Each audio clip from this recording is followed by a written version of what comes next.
Hey everybody, this is Josh Hunter with St. Vrain Realty, and we are going to do another video installment for you today. This one is the top 5 things that we see buyers looking for in homes.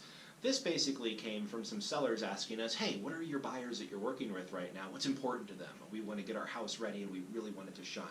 What's important? Aside from your typical stuff like having a good online presence, professional photography, aerial footage, things like that, what in my house will really help out? So we put together this list, and what we have come up with is the very first thing is price. How are you priced in your market? When people are looking on the MLS, they're obviously always looking in price categories. So we want to make sure that you have had a discussion with your realtor to come up with a really good price strategy of not overpricing your home, but also not giving your home away. More on that later. Sometimes underpricing a home in this market can create a stir in competition and really help you out, but we're not going to talk about that one right now. Right now we're just going to say, let's work on not overpricing your home. Overpricing your home can set you back weeks and even months in some cases. We do see this in certain neighborhoods where properties are going on the market $20,000, $30,000, even $50,000 higher than the last sale. With no significant upgrades, no significant differentiations from the others, they're just kind of banking on the market.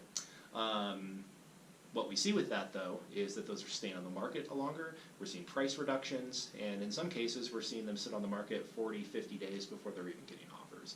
So again, if you've got time to spend, maybe that's not a big deal to you, but we can kind of do some more. I'll do another video on that also about kind of what buyers perceive of your home when you're on the market for such a long time, especially in a market that's moving pretty quickly. So would you show up to work in ripped shirts, unshowered, sneaky, all that? Probably not. So we don't want people showing up to your home with your home being in the same condition. So presentation is key. Having your home appear fresh, well kept, always helps. People love that wow. I put this at the bottom here, but it just, you want to please the really picky people, and you want to wow the average people that are coming through your property out here. And how do you do that? What's that smell? Smell is a big thing. If you've ever heard that your house has a little smell, or if you cook all the time in your house and you think it may have a smell, maybe invite a neighbor over and say, hey, what do you think? How's my house smell? A lot of times it's not a big deal, but it's always a big deal when you walk in and there's maybe a lot of cats in the property and maybe there's been some accidents on the floor or things like that. It's always a good idea. Make sure your house doesn't smell. Is it professionally cleaned? One thing that we do at our brokerage with our new listings is we do offer professional cleaning for them. And that really, I think, helps set them apart because it's not just that Saturday morning, kind of Saturday afternoon quick clean to your house before you go off and do stuff. You want to have an in-depth clean because these buyers this is going to be their home. That's going to be their oven. They're going to look in it. That's going to be their fridge. They're going to look inside of it. That's going to be their furnace, and they're probably going to check that out. And so it's important to make sure that every aspect of your home is really in great shape and having a great presentation. Is your home staged well? Have you taken down your photo collection of you have a photo every year of your children growing up? That's great. That's wonderful.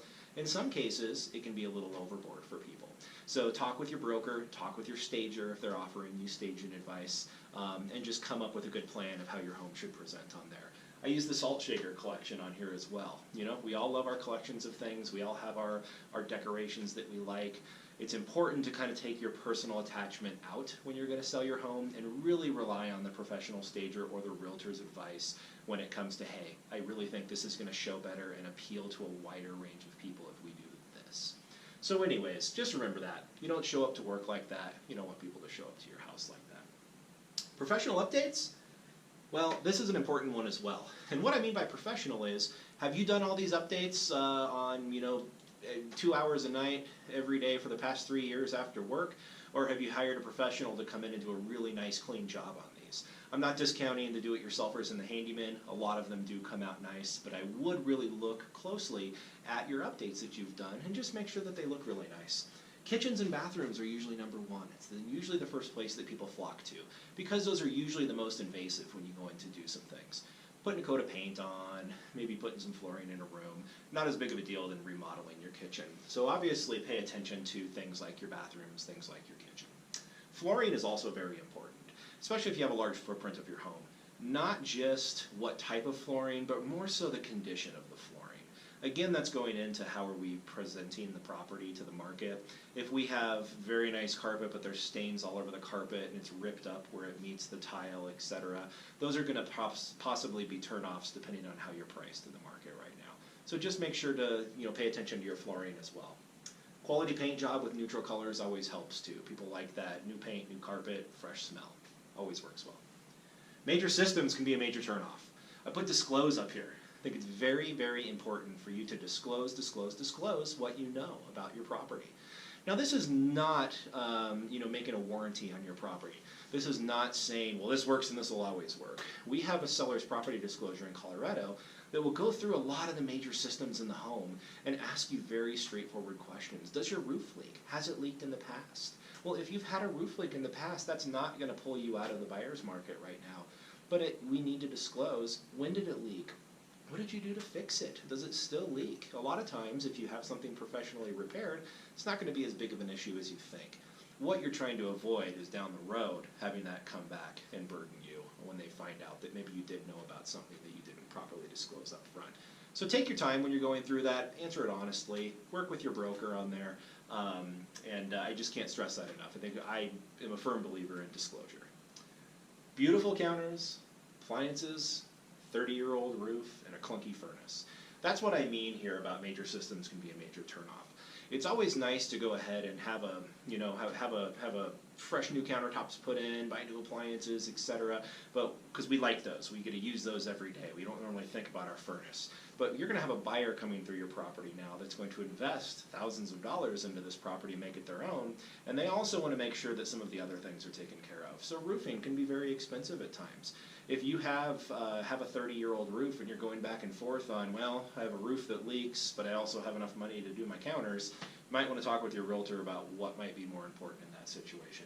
Same thing, you have new wood floors, but you've got a rusty water heater and you've got leaky pipes that are apparent. That might be a bigger issue to the buyer than seeing that you have new flooring. So again, really take some time, try to figure out what might be the best step for you to do. I always say, remember, a car with a new paint job but no engine maintenance is always going to be in the shop. Are you being flexible? That's another important one.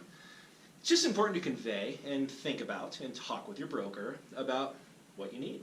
Do you need to move ASAP? Are you looking for an offer that's going to move quickly? You have to be out of here in 2 or 3 weeks.